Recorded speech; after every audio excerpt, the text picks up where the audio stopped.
Fueled by an intensifying flame of outrage that for too long burned cool in my heart, I shove off from shore in my small and mighty vessel, paddling stroke by blessed stroke out into the Gulf of Mexico, intent on navigating my way smack dab into the eye of oil spill's hurricane-force nightmare.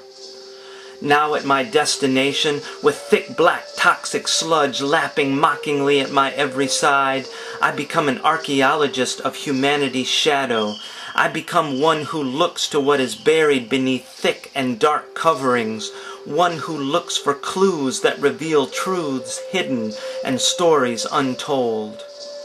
Plunging downward with my arm, penetrating the pungent and ominous surface of things, my hand searches for and seizes an artifact that I pull forcefully upward and outward into the light of day, holding it fiercely up to the heavens, exposing it for all to see.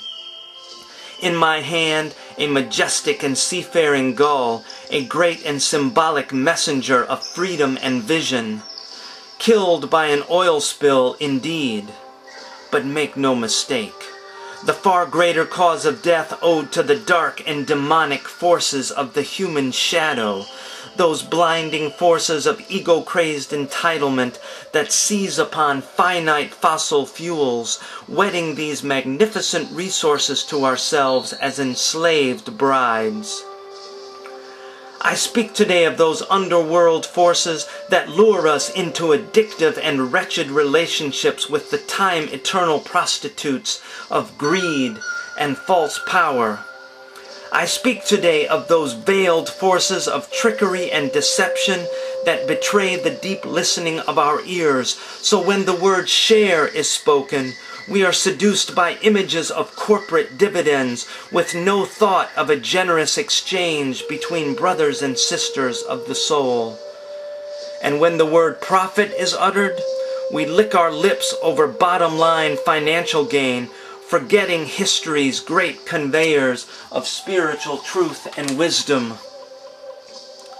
Plunging my archaeological arm downward once more, I grasp and yank to the surface yet another artifact, this time a single sheet of paper, a tattered and oil-soaked memo written on petroleum company's letterhead, testifying to the surefire safety of their deep-water oil rig, proclaiming the virtual impossibility of any significant accident, and thus outlining no emergency plan for immediate response to calamity.